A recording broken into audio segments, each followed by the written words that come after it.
Shooting it raw? Yes. Shooting it raw.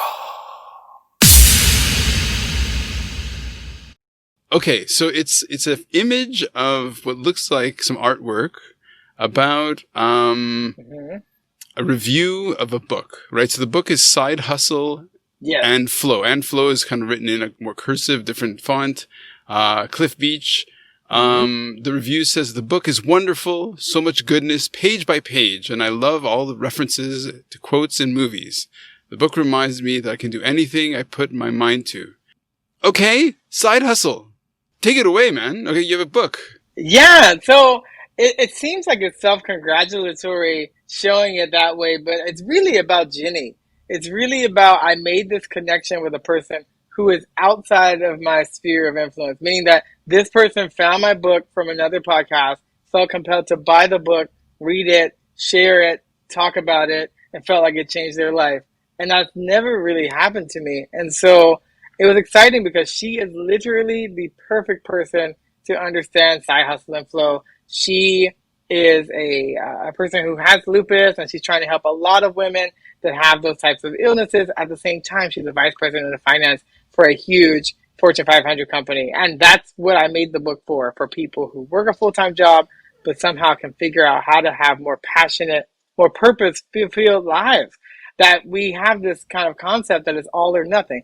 If I can't do music 100% of the time, then I do it none of the time. And then we have people that are just like sad because it's like, why not, even if you could do 30 minutes a week, it's better to have 30 minutes than no minutes. And that's what the book was about. But also realizing as an author, even if it's autobiographical, no one cares about your story unless it influences their own personal story. So it can't be so much about me, you know? So it's like, even though I'm the medium of putting that book out there, I want to learn these stories like Jenny. So for her to be able to connect with me and share with me so that I can find out she even existed and to have deep conversations offline with her was very gratifying. So that's what that picture signifies. It's like, if you put stuff out there, you can connect with people like yourself that I didn't know before. And now we can be connected. And here we are. Okay. So you're a writer, you're a musician. So where do we go? Side Hustle and Flow. So why Side Hustle and Flow? Like those words are really a massive, in some way, a challenge or an invitation to get people to kind of break out of their mold, break out of their usual lives, I guess. But then the flow is all about finding your groove, right? So it's like this it's a dual thing. Mm-hmm. Why don't you talk about your book? Like okay, you've already said it's kind of like a memoir. What's your book? Yeah, it's half memoir, half self-help. Side Hustle and Flow, the title is a play on words from the movie Hustle and Flow, if anybody has seen it, with Terrence Howard.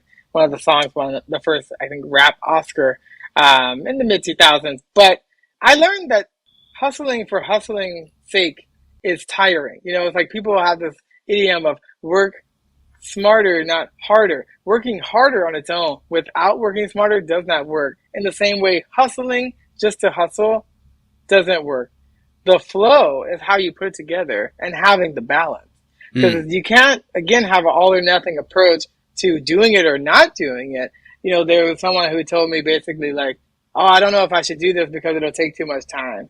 And the consensus was, do it or don't do it. The time will pass either way. It behooves you to do it. And so now that I've been studying as I get older, working on the body, working on the mind, I've been doing a lot of Qigong and yoga and stuff like that are all about flow and breathing and really coming back to this idea of play, but also practice.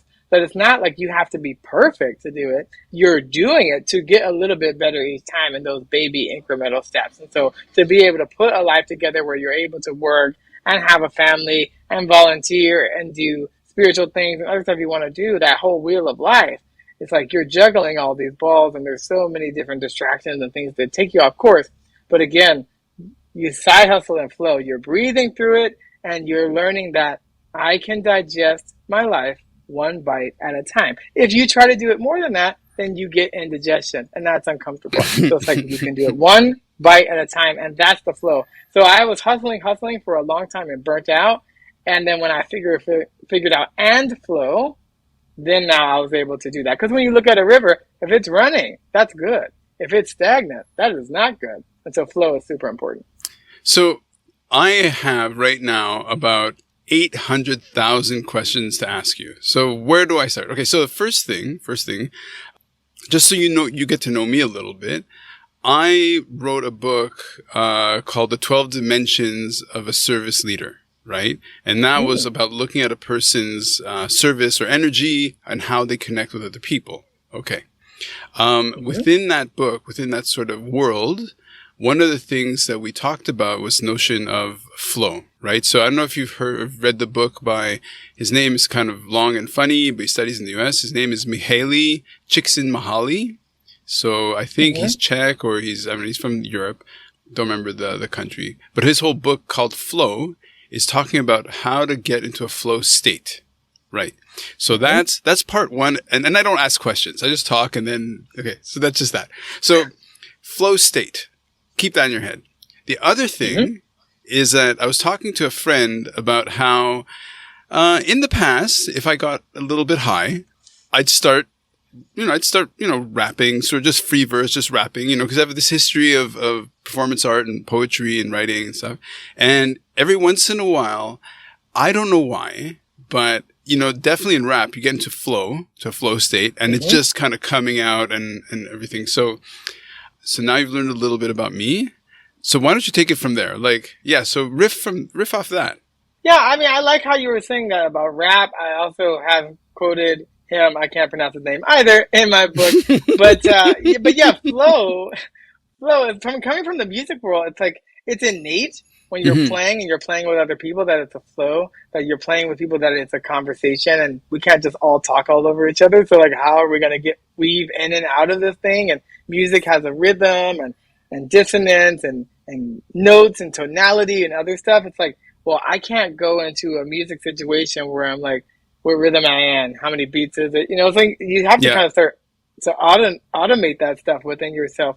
And so music and creativity lends itself to a flow. You talk about when you're in different states from using, getting high and stuff like that. It's true. Whether you do that in a natural high or other ways, you do kind of have different states of the brain and how the waves are going, and that's a flow.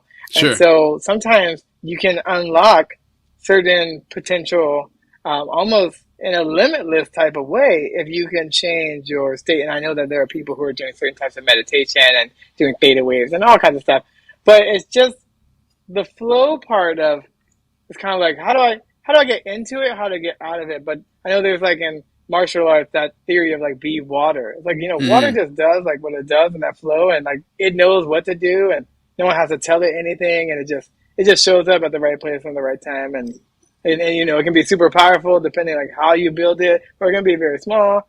It can be very hydrating and satisfying. It can be too much, too little. So it's again, it's always focusing on the balance. Right. Too much of even a good thing can be out of balance. But the thing is that what I've learned with balance or anything else, and these flows, is you kind of have to start to learn, how do I ask myself self-reflection questions that people just either bypass or just never ask? Because if you don't ask the question, then you can't figure out what's right or wrong or move down the path. If I get in the car, I have to say where am I going? Otherwise, I'm just aimlessly going, but and that's fine if I'm not looking for a destination, but then the journey is the destination. But I need to be aware of that, because it just saves you a lot of time and a lot of headaches and other stuff like that. So again, you just get back to that process of if I'm thinking about flow, how can I practice that? How can I incorporate that? How can I make changes to my life? Because everybody has somewhere where they need to improve. And again, it's about the practice. It's once you move down that path, you're okay, maybe I'm not exercising enough. How can I build 5, 10, 15 minutes, getting up to 30 minutes a day? What does that look like for me? What are things that I actually like to do that I can move my body, that I'll enjoy and do more than just doing, any old thing? It's I wouldn't tell someone to go on a diet and eat a type of food they don't like, because you're not going to stick to it. And so part of that flow is figuring out what works for you, knowing that we all have different personality types, communication styles, learning styles. So that's the flow. It's how you create that portfolio for yourself. And that's unique, just like DNA to you. Okay. I love it. Okay. We're probably going to come back to this idea, I'm sure. One other thing, I think you mentioned yoga, right? And Mm-hmm. a big sort of element of yoga is, like certainly in English, right? I heard this comedian talk about, in yoga, everybody always says namaste, namaste. And namaste in Hindi, it just means like hi. So it's like, okay, everyone, hi, hi, or something like that. But also, I have a friend, in the US, in Savannah, Jenny, who kind of was all into yoga. And so Mm-hmm. it's a funny little coincidence, right? So, and she's always referring to finding good yoga flows, and So, did I hallucinate you saying yoga, or are you No, also I into? did. I did, and I actually do, Indian yoga, and then there's also a form of Chinese yoga called Dao Yin. And yeah, you learn about flow. I think the most interesting thing for me, because I'm like the totally non-stretchy person, so it's like Mm-hmm, just to mm-hmm. touch my toes, just celebrating that small win.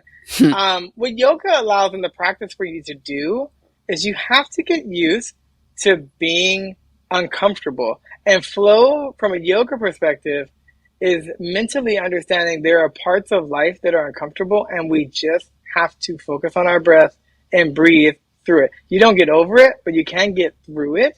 And it does take time, and that can ebb and flow and change organically to be Mm-hmm. different for each person. But it's like you won't learn to stretch as far as you can if you keep stopping yourself because it's uncomfortable. Right. So it's just a natural part of that. When you see yogis who have been doing it for years, you're like, well, how did they get so limber? Well, they probably didn't start out that way. Some people do naturally, and some people Mm-hmm, don't. mm-hmm. But it's like you can see someone. I'll take it this way. I do public speaking class in Toastmasters, which is international all over the world. Now, I never had an issue speaking in front of people, but I've known many people who were deathly afraid of it. And I can Yeah. tell you, by doing something that made them uncomfortable and they kept doing it, 10, 15, 20, 30, 50 speeches later, now we can't shut them up, because they got Yeah. used to it. But if they stopped at the first speech or the first hesitation, then they wouldn't do that. And you look Sure. at something like the King's speech, where this person had this stutter stammer, and then at the end delivered this huge address. Like it was like it needed to be done. He rose to Mm-hmm. the occasion. But that's everybody. That King's speech, that hero journey is inside of all of us. We just Right. have to tap into that potential. But almost everything you start out doing, you want to have a podcast, you want to write a book, it's going to be clunky and it's going to be painful and it's going to be awkward, and that's just the way we start, But eventually, it gets better. Well, since you said awkward, I'm going to make it awkward. I'm going to stop you from talking. I'm going to pitch your book, Side Hustle and Flow by Cliff Beach. And let's move on to the next photo. You good with that? Yes.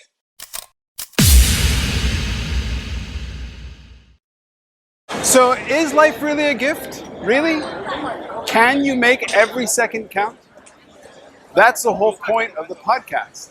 So if you like what you've seen and you're inspired, because that really is my mission, then please give it a like, subscribe, and share. Shooting it raw? Yes, shooting it raw.